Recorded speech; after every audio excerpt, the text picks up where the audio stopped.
ওম গণেশায় নমঃ, ওম গণেশায় নমঃ, ওম বিষ্ণু, ওম বিষ্ণু। বিষ্ণু পর্বতী লিখিমা চরণ তিষ্ঠানে সত্যি করুণায় গতি করে। ওম শান্তি, ওম শান্তি, ওম শ্রী দুর্গায় নমঃ, শ্রী দুর্গায় নমঃ, শ্রী দুর্গায় নমঃ, শ্রী দুর্গায় নমঃ, ওম শ্রী দুর্গায় নমঃ, শ্রী দুর্গায়।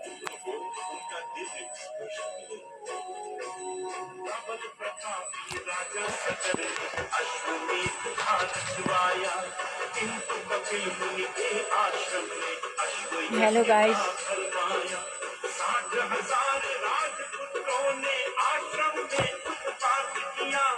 अनजाने साधना लीन ऋषिपुत्रों पर आघात किया। ऋषिकेश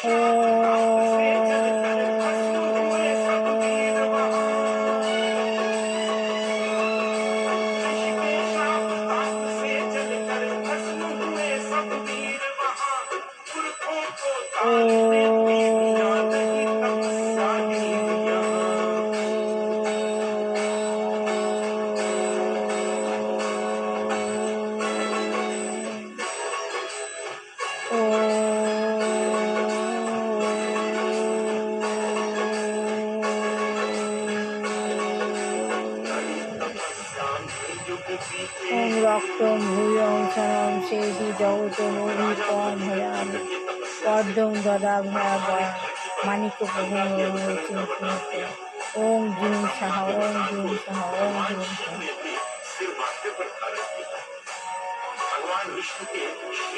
ओम विष्णु, ओम विष्णु, ओम विष्णु। विष्णु पर्वती लिखिमा चरण तिष्ठने शत्रु करुणाय कृति पाइছে। ओम श्री गुरुदेव दुर्गा गोस्वामी परमहंस देवाय। ओम श्री गुरुदेव दुर्गा गोस्वामी परमहंस देवाय। ओम श्री गुरुदेव दुर्गा गोस्वामी श्री गुरुदेव श्री गुरुदेव श्री गुरुदेव शिव गुरु शिव गुरु।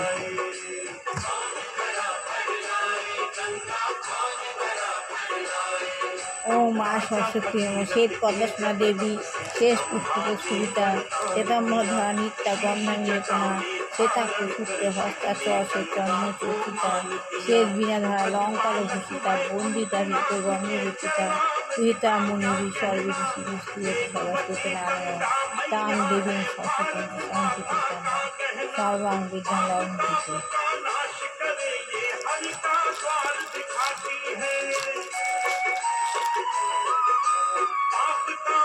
মা লক্ষ্মী দেবায় নমঃ। শ্রী লক্ষ্মী দেবায় শ্রী লক্ষ্মীস্তম সর্বদেবাং জন্ম জন্মনি বন্দে বিষ্ণুপ্রিয়াং দেবী জয়নাশি শ্রী বিষ্ণু কবিরাশি।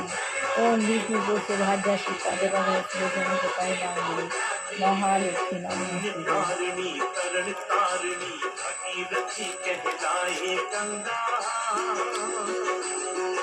गुरु गीता गीताई गुरु गीता गुरु गीता गीता गुरु गुरु गीता गीता गीता खूब भालो जिनिस।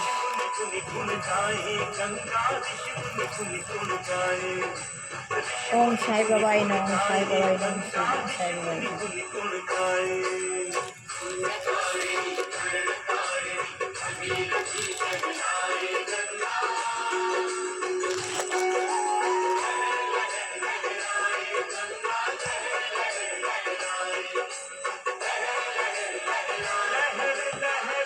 আত্মজ্ঞান লাভের পন্থা। শ্রী প্রভুপাদ। তাহলে শ্রী শ্রী সুখদেব গোস্বামীর যা মতে একজন গৃহমেধি অর্থাৎ কসাইখানায় বধ হতে চলেছে। একটা পাঠার মতো যে মানুষ তার পরিবার সমাজ গোষ্ঠী জাতি এবং পূর্ণ মানব সমাজকে নিয়ে আহার নিদ্রা ভয় ও মৈথুনাদি যত সমস্ত পাশবিক কার্যকলাপে লিপ্ত হয়ে আছে এবং ভগবত তত্ত্ব দর্শন সম্বন্ধে যার কোনোই জ্ঞান নেই, যার শরীরটা মানুষের হলেও সে একটা পশু ছাড়া আর কিছু নয়। সে ভৌতিক রাজনৈতিক অর্থনৈতিক সাংস্কৃতিক আদি ক্ষণস্থায়ী জাগতিক বিষয়সমূহ সম্বন্ধে অনুসন্ধান করতে থাকতে পারে, কিন্তু পারমার্থিক তত্ত্ব সম্বন্ধে সে যদি কোনো অনুসন্ধান না করে থাকে তাহলে তার অবস্থাটা অসংযত ইন্দ্রিয়ের দ্বারা পরিচালিত একটি অন্ধের মতো।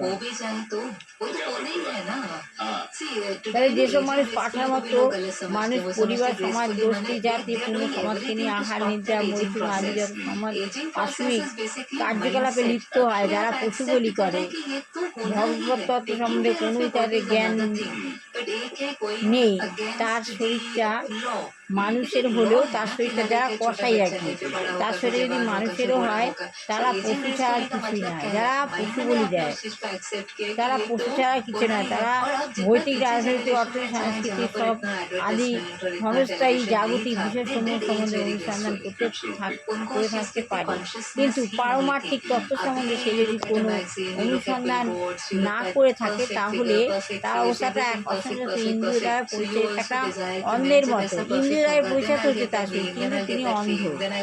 এই যে অচিরে একটি কূপের মধ্যে পতিত হবে, যে একটা কূপের মধ্যেই পতিত হবে, এটাই হচ্ছে গৃহমেধির বন্যা। গৃহমেধি বিপরীত হচ্ছে গৃহস্থ, গৃহমেধির বিপরীত হচ্ছে গৃহস্থ। গৃহস্থ আশ্রম বা গৃহের আশ্রমে অবস্থিত দিব্য সংসার জীবন সন্ন্যাসে আশ্রমের মতোই পবিত্র।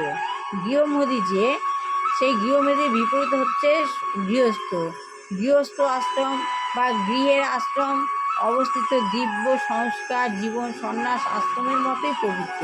যেমন আশ্রম হয় তেমন একটা গৃহ বেদি ধর্ম সংসারও তেমন হয় আশ্রমের মতো। যে কেউ গৃহস্থ আশ্রমে রয়েছে না সন্ন্যাস আশ্রমে, কেউ গৃহস্থ আশ্রমে রয়েছে না সন্ন্যাস আশ্রমে রয়েছে, তা দিয়ে কিছু আসে যায় না। আসল কথাটা হচ্ছে তার হৃদয় যথার্থ তত্ত্ব জিজ্ঞাসার উদয় হয়েছে কিনা। কেউ যদি সন্ন্যাসী হওয়া সত্ত্বেও ভগবত তত্ত্ব দর্শনের অনুসন্ধান না, কেউ যদি সন্ন্যাসী হয় কিন্তু ভগবত তত্ত্ব দর্শনের অনুসন্ধান করে না, তাহলে সে একটা ভণ্ড ছাড়া আর কিছুই নয়। কেউ যদি ভগবত তত্ত্ব দর্শন করছে না কিন্তু সন্ন্যাসী হয়ে রয়েছে, তাকে ভণ্ড বলা হচ্ছে। ভণ্ড ছাড়া কিছু নয়। কেউ গৃহস্থ আশ্রমে অবস্থান করে যদি ভগবত তত্ত্ব অনুসরণ করে তাহলে তাকে মহাত্মা বলে গণ্য করা হয়। আর যারা গৃহমেধি তারা কেবল পশু প্রবৃত্তিগুলো চরিতার্থ করার কাজেই ব্যস্ত। যারা গৃহস্থ যারা কিন্তু ধর্ম কথা করতে চায়, তারা তাদের পশুবৃত্তি তারা চরিতার্থ করার কাজে ব্যস্ত থাকে। প্রকৃতির নিয়ম অনুসারে গৃহমেধিদের জীবন চরম দুঃখ দুর্দশাপূর্ণ, কিন্তু গৃহস্থের জীবন সুখ শান্তিতে পূর্ণ। যারা গৃহমেধি তাদের জীবন চরম দুঃখ দুর্দশা, আর যে গৃহস্থ তার জীবনে শান্তিপূর্ণ।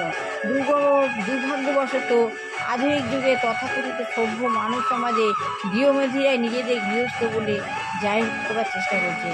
দুর্ভাগ্যবশত আধুনিক যুগে তথাকথিত সভ্য মানব সমাজে গৃহমেধি যারা, তারাই নিজেকে গৃহস্থ বলে জাহির করছে।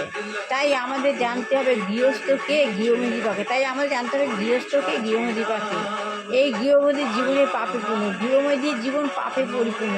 কেননা যথার্থ সংসার ধর্ম কীভাবে পালন করতে হয় সে সম্বন্ধে তার কোনো জ্ঞান নেই। গৃহমেধি কীভাবে সংসার ধর্ম পালন করতে হয় তার সম্বন্ধে জ্ঞান নেই।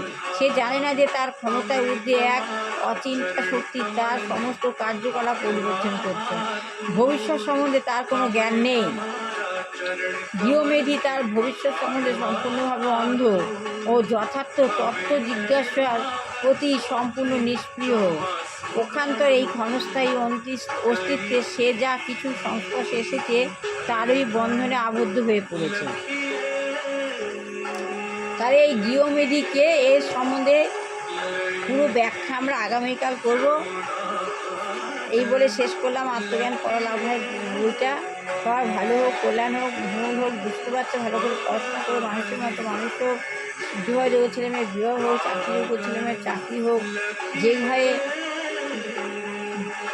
যে ঘরে অতি দুরাচারকারী ব্যক্তি রয়েছে, সে স্ত্রী হোক আর নারী হোক, তাদের যেন